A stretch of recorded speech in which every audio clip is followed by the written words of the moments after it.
முதற் பொருளே போற்றி. ஓம் வேழமுகத்தோனே போற்றி.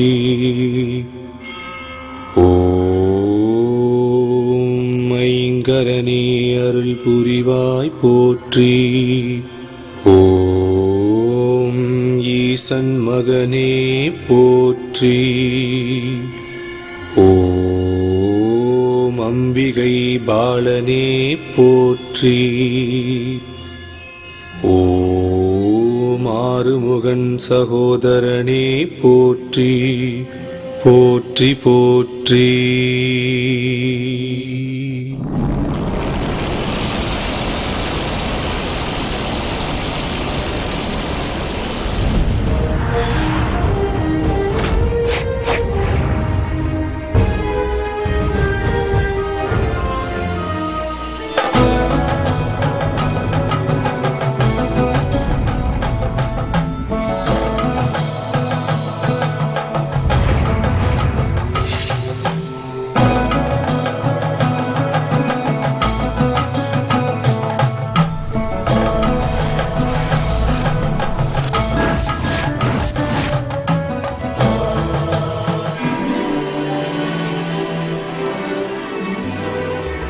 ಪರಶುರಾಮ ಕ್ಷೇತ್ರ ಇಂದಿನ ಕೇರಳ ರಾಜ್ಯದ ಅತ್ಯಂತ ಸುಂದರ ಸ್ಥಳವಾಗಿತ್ತು.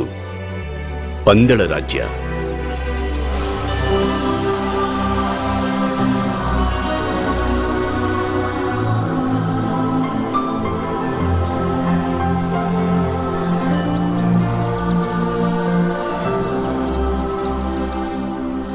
ಒಣಭೂಮಿ. ಅಂದು ಗಾಳಿಯಲ್ಲಿ ಹೂಗಳ ಘಮದೊಂದಿಗೆ ಸಂಗೀತದ ಅಲೆಗಳೂ ಸೇರಿದ್ದವು.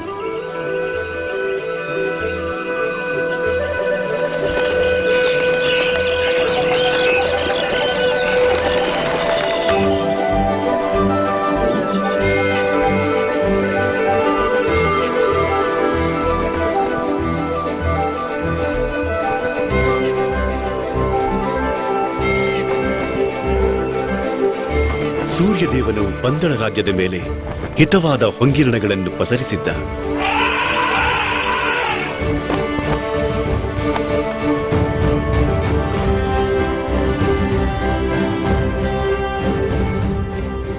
ಮಹಾರಾಜ ರಾಜಶೇಖರನ ಆಡಳಿತದಲ್ಲಿ ಪಂದಳ ರಾಜ್ಯವು ಸಕಲ ವೈಭೋಗದಿಂದಿತ್ತು. ಆದರೂ ಒಂದು ರಾಜ್ಯವನ್ನು ಆಳುತ್ತಿದ್ದ ಅರಸನಿಗೆ, ಸುಖ ಭೋಗಗಳಿಗೆ ಕೊರತೆ ಇಲ್ಲದ ರಾಜನಿಗೆ ಒಂದು ಶೋಕವಿದ್ದಿತು. ಹೌದು, ಅದುವೇ ಪುತ್ರ ಶೋಕ.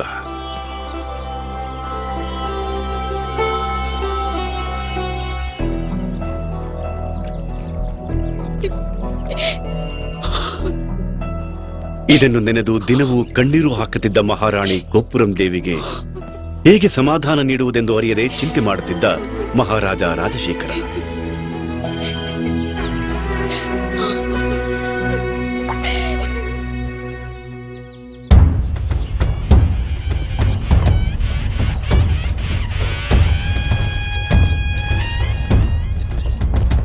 ಒಂದು ದಿನ ಮಹಾರಾಜ ರಾಜಶೇಖರ ನಗರ ಸಂಚಾರವನ್ನು ಮಾಡುತ್ತಿದ್ದಾಗ, ಇಗೋ, ನಮ್ಮ ಮಹಾರಾಜರು ಎಷ್ಟು ಚಾಣಕ್ಷತೆಯಿಂದ ದಕ್ಷತೆಯಿಂದ ರಾಜ್ಯವನ್ನು ಪ್ರಜೆಗಳನ್ನು ಮುನ್ನಡೆಸುತ್ತಿದ್ದಾರೆ. ಇಂತಹ ಅರಸರು ಸಿಗಲು ನಾವೆಲ್ಲ ಬಹಳ ಪುಣ್ಯ ಮಾಡಿರಬೇಕು. ನಿಜವೇ. ಆದರೆ ಎಲ್ಲ ಇದ್ದು ಏನು ಪ್ರಯೋಜನ? ನಮ್ಮ ಅರಸನಿಗೆ ಪುತ್ರಭಾಗ್ಯವಿಲ್ಲವೇ? ನಮ್ಮ ರಾಜನ ನಂತರ ಈ ದೇಶವನ್ನಾಳಲು ಒಬ್ಬ ವಾರಸುದಾರನಿಲ್ಲದೆ ಹೋದನಲ್ಲ. ಇದನ್ನು ಕೇಳಿ ಮಹಾರಾಜನ ಮನಸ್ಸು ವೇದನೆ ಪಟ್ಟಿತು. ಕೊನೆಯದಾಗಿ ದೇವರಿಗೆ ಮೊರೆ ಹೋಗುವುದು ಬಿಟ್ಟು ಅವರಿಗೆ ಬೇರೆ ಮಾರ್ಗವೇ ತೋಚಲಿಲ್ಲ.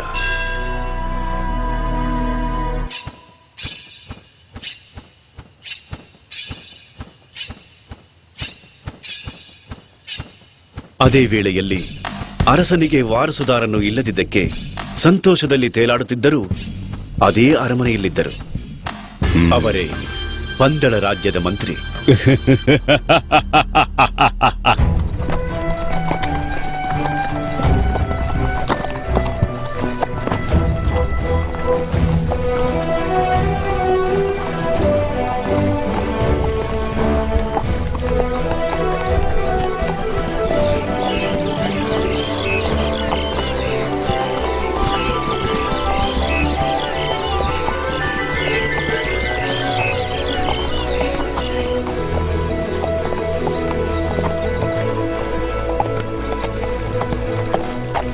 ಒಂದು ದಿನ ರಾಜ ರಾಜಶೇಖರ ಅವರ ಮಂತ್ರಿ ಮತ್ತು ಪರಿವಾರದೊಂದಿಗೆ ಬೇಟೆಗೆ ಹೊರಟರು. ಅಂದು ಎಂದೂ ಇಲ್ಲದ ಅತಿಶಯವಾದ ಶಾಂತಿಯಿಂದ ಮನಸ್ಸು ಅಪರಿಮಿತ ಸಂತೋಷವನ್ನು ಅನುಭವಿಸುತ್ತಿರುವುದನ್ನು ಗಮನಿಸಿದರು. ಮಂತ್ರಿಗಳೇ, ಇಂದು ಮುಂಜಾನೆಯಿಂದಲೇ ನಮ್ಮ ಸುತ್ತ ಶುಭ ಶಕುನಗಳೇ ಮಾತ್ರ ಕಾಣಿಸುತ್ತಿವೆ. ನಮ್ಮ ಬದುಕಲ್ಲಿ ಏನೋ ಶುಭ ಕಾರ್ಯ ಸಂಭವಿಸಲಿದೆ ಎಂದು, ಮನದಾಳದ ವೇದನೆಯಿಂದ ಮುಕ್ತಿ ಸಿಗಲಿದೆ ಎಂದು ತೋಚುತ್ತಿದೆ. ಹಾಗೆ ನಡೆದರೆ ನನಗೂ ತುಂಬಾ ಆನಂದ ಮಹಾರಾಜ. ರಾಜನ ನಂಬಿಕಸ್ಥನಾಗಿ ನಟಿಸಿ ರಾಜನ ಸ್ಥಾನವನ್ನು ಪಡೆಯಬೇಕೆಂದು ಮನದಲ್ಲೇ ಕೋಟೆ ಕಟ್ಟುತ್ತಿದ್ದ ಮಂತ್ರಿ, ವಾರಸುದಾರನಿಲ್ಲದ ರಾಜ್ಯ ಇನ್ನು ತನಗೇ ಎಂದು ಊಹೆ ಮಾಡುವ ವೇಳೆಗೆ ಒಂದು ನವಜಾತ ಶಿಶುವಿನ ಅಳುವಿನ ದನಿ ಕೇಳಿ ರಾಜ ಅದುರಿ ಹೋದರು. ಅಲ್ಲಿ ಒಂದು ಗಂಡು ಶಿಶು ಕೊರಳಲ್ಲಿ ಮಣಿಹಾರದೊಂದಿಗೆ ಅಳುತ್ತಿತ್ತು. ಯಾರದಿ ಮಗು? ಈ ಮಗು ಇಲ್ಲಿಗೆ ಹೇಗೆ ಬಂದಿರಬಹುದು? ವಾತ್ಸವ್ಯವೇ ಇಲ್ಲದ ಈ ದಟ್ಟ ಅರಣ್ಯದಲ್ಲಿ ಈ ಕಂದಮ್ಮನನ್ನು ಯಾರು ಬಿಟ್ಟು ಹೋಗಿರಬಹುದು? ಹರಿಹರ ಪುತ್ರನಾದ ಆ ಶಿಶುವು ಕೊರಳಲ್ಲಿ ಮಣಿಸರವೊಂದನ್ನು ಧರಿಸಿ ಒಂದು ದೈವಿಕ ಸೇರುವಿಕೆಯ ಮೂಲಕ ಜನ್ಮಿಸಿ ಪಂಪಾ ನದಿಯ ಬಳಿ ಬಿಟ್ಟಿದ್ದರು ಪರಮಶಿವ. ಮೃಗಗಳೇ ಅಧಿಕ ಬಾಳುತ್ತಿರುವ ಅರಣ್ಯ ಪ್ರದೇಶವಿದು. ಇಲ್ಲಿ ಒಂದು ಶಿಶುವಿದೆ ಎಂದರೆ ಏನರ್ಥ? ಆ ದೇವರೇ ನನ್ನ ಪ್ರಾರ್ಥನೆಯನ್ನು ಕೇಳಿ ಕರುಣೆಯಿಂದ ಅನುಗ್ರಹಿಸಿದ್ದಾರೆ. ಹಾಗೆ ಆಗಿರಬೇಕು. ಹಾಗಾಗಿ ನನ್ನ ಮನದಲ್ಲಿ ನನಗರಿಯದೇ ಏನೋ ಒಂದು ಸಂತೋಷವಾಗುತ್ತಿತ್ತು. ದೇವರೇ, ನಿನಗೆ ಶರಣು.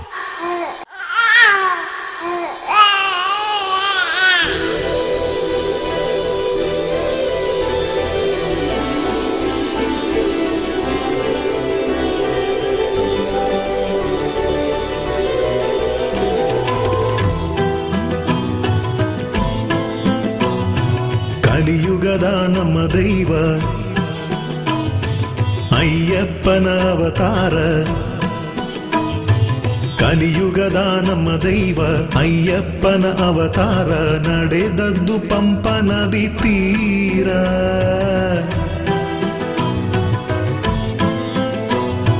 ಕಲಿಯುಗದ ನಮ್ಮ ದೈವ ಅಯ್ಯಪ್ಪನ ಅವತಾರ, ನಡೆದದ್ದು ಪಂಪ ನದಿ ತೀರ. ಆಳ್ವಾರ ಹಾಡು ಹರನ ನಾಟ್ಯ, ಆಳ್ವಾರ ಹಾಡು ಹರನ ನಾಟ್ಯ, ನೆರವೇರಿದಯ್ಯ ಅವತಾರ ರೂಪ. ಜನರ ತಪವೇ ದೇವರ ಕೃಪೆಯೇ, ಜನರ ತಪವೇ ದೇವರ ಕೃಪೆಯೇ. ಅಯ್ಯನು ಬಂದ ಆನಂದವೇ. ಕಲಿಯುಗದ ನಮ್ಮ ದೈವ ಅಯ್ಯಪ್ಪನ ಅವತಾರ, ನಡೆದದ್ದು ಪಂಪ ನದಿ ತೀರ.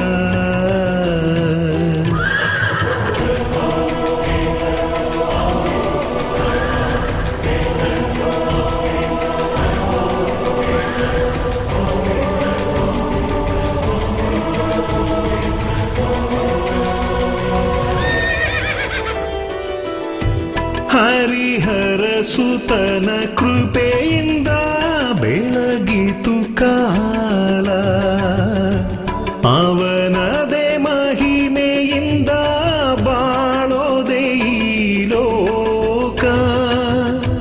ಕಲಿಯುಗ ಮೂರ್ತಿ ದರ್ಶನ ಒಂದು ಸಾರಿ ಕಾಣೋ, ನಿನ್ನ ಮನೆ ಸುಖ ತಾಣ ಬಾಳೆ ಸಂತೋಷ.